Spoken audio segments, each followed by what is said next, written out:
नमस्कार, जय भीम। पूर्व कैबिनेट मंत्री गायत्री प्रसाद प्रजापति की रिहाई की मांग को लेकर भारतीय चमार महासभा के हजारों कार्यकर्ताओं ने सुल्तानपुर में जोरदार प्रदर्शन किया और जिलाधिकारी के माध्यम से महामहिम राष्ट्रपति को ज्ञापन सौंपा। महासभा ने इस मामले को दलित, पिछड़े और वंचित समाज के खिलाफ गहरी साजिश करार देते हुए आरोप लगाया कि गायत्री प्रसाद प्रजापति को सत्ता के षड्यंत्र के तहत फंसाया गया है। संगठन की मांग है कि उनकी गिरफ्तारी के पीछे की राजनीति और न्यायिक अनियमितताओं की निष्पक्ष जांच कराई जाए। भारतीय चमार महासभा के राष्ट्रीय अध्यक्ष विजय रावणा चमार ने इस दौरान कहा कि गायत्री प्रसाद प्रजापति सिर्फ एक व्यक्ति नहीं बल्कि वंचित समाज की आवाज, जिन्हें दबाने की साजिश की गई। उन्होंने कहा कि आज अगर दलित, ओबीसी और अल्पसंख्यकों का कोई मजबूत नेता खड़ा होता है तो सत्ता तंत्र उसे कुचलने में जुट जाता है। उन्होंने चेतावनी दी कि अगर सरकार ने इस मामले में हस्तक्षेप नहीं किया तो देश भर में बड़ा आंदोलन होगा। प्रदेश प्रवक्ता एडवोकेट तिलकधारी ने कहा कि गायत्री प्रसाद प्रजापति की रिहाई की जाए और उनके ऊपर लगे आरोपों की निष्पक्ष जांच हो, क्योंकि उनमें राजनीतिक षड्यंत्र दिखाई पड़ता है, इसलिए इस मामले की जांच जरूरी है। उन्होंने आगे कहा कि अगर मांगे नहीं मानी जाती हैं तो राष्ट्रीय अध्यक्ष के निर्देशानुसार जल्द पूरे प्रदेश भर में प्रत्येक जनपदों में आंदोलन किया जाएगा। सभा में राष्ट्रीय महासचिव ध्रुव नारायण विश्वकर्मा, जिला अध्यक्ष अनिल कुमार, राष्ट्रीय सचिव निवास अंसारी, यूथ अध्यक्ष ज्ञान प्रकाश, महिला अध्यक्ष अंकिता सहित हजारों लोग मौजूद रहे। सभी ने एक स्वर में कहा कि गायत्री प्रसाद प्रजापति को साजिशन जेल में डालकर बहुजन समाज को कमजोर करने की कोशिश की जा रही है। सरकारें जब ऊंची जातियों के नेताओं के मामलों में नरमी दिखाती है तो फिर बहुजन समाज के नेताओं के साथ भेदभाव क्यों किया जा रहा है। महासभा ने अपने ज्ञापन में SC/ST एक्ट लागू करने, बेरोजगार युवाओं को भत्ता देने, महिला सुरक्षा के लिए ठोस कदम उठाने और आरक्षण नीति की पूरी तरह से निगरानी करने की मांग भी रखी है। लेकिन सबसे अहम मांग गायत्री प्रसाद प्रजापति की रिहाई की रही, जिसे सभा ने हर कार्यकर्ताओं ने सबसे बड़ा मुद्दा बताया। सभा के अंत में चेतावनी दी गई कि अगर जल्द ही न्याय नहीं मिला तो भारतीय चमार महासभा देश भर में आंदोलन छेड़ेगी और दिल्ली कूच करने से भी पीछे नहीं हटेगी। आज किस तरह का आंदोलन आपको? देखिए, आज का जो प्रदर्शन था भारतीय राष्ट्रीय चमार महासभा की ओर से, उसमें जो प्रमुख मुद्दा था वो ये था, पूर्व मंत्री गायत्री प्रसाद प्रजापति जी 4 वर्षों से जेल में हैं और उनके रिहाई की कई बार बातें उठी, कई बार मुद्दा उठा, लेकिन राजनीतिक षड्यंत्र के तहत उनकी रिहाई नहीं हुई। इसमें देखिए, जेल एक अपवाद है।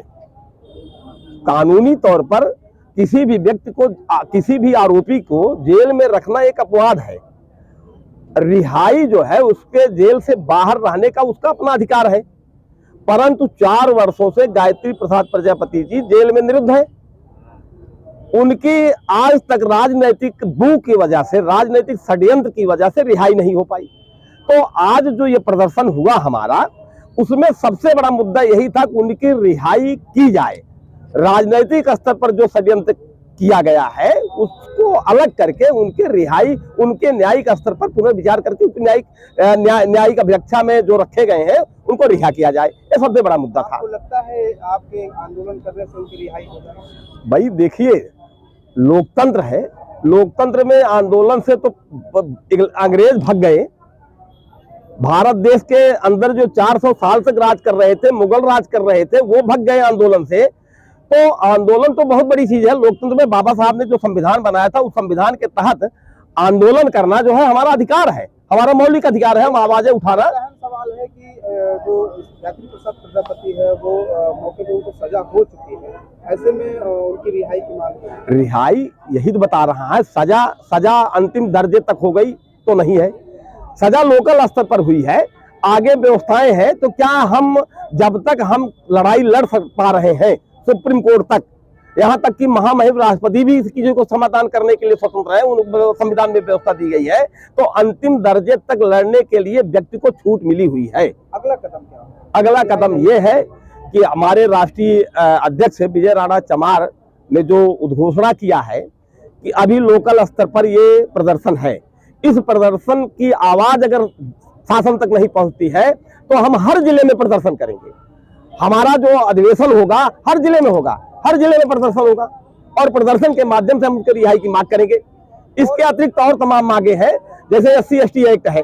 SC/ST एक्ट में जो मुकदमा दर्ज होता है तो गिरफ्तारी नहीं होती। माना कि हाई कोर्ट और माननीय सुप्रीम कोर्ट ने व्यवस्था दिया कि 7 साल से कम अपराध के 7 साल या उससे कम के अपराध के मामलों में हम गिरफ्तारी नहीं करेंगे, लेकिन अगर उस व्यक्ति द्वारा बार बार जो है उसको प्रताड़ित किया जा रहा, बार बार मारा पीटा जा रहा और उसके भागने की आशंका है, गवाहों को डराने धमकाने की अवस्था है, तो ये माननीय हाई कोर्ट और सुप्रीम कोर्ट ने नहीं कहा। माननीय सुप्रीम कोर्ट ने कहा कि इन जो मैंने निर्देश क्या दिया है, जो मैंने निर्देश दिया है, उस निर्देश के अनुपालन में गिरफ्तारी की जाए। तो ऐसे में SC/ST एक्ट में उसकी छानबीन करने के बाद तो गिरफ्तारी की जानी चाहिए। बहुत सारे प्रकरण देखने को मिलते हैं जिले में भी, की तहरीर मिलने के बाद घटना के होने के बाद भी FIR दर्ज नहीं होती, महीनों तक उसको पेंडिंग जांच के नाम पर रखा जाता है। उसको भी आपने मुद्दे के हमने आज ज्ञापन के माध्यम से उस मुद्दे को भी उजागर किया है।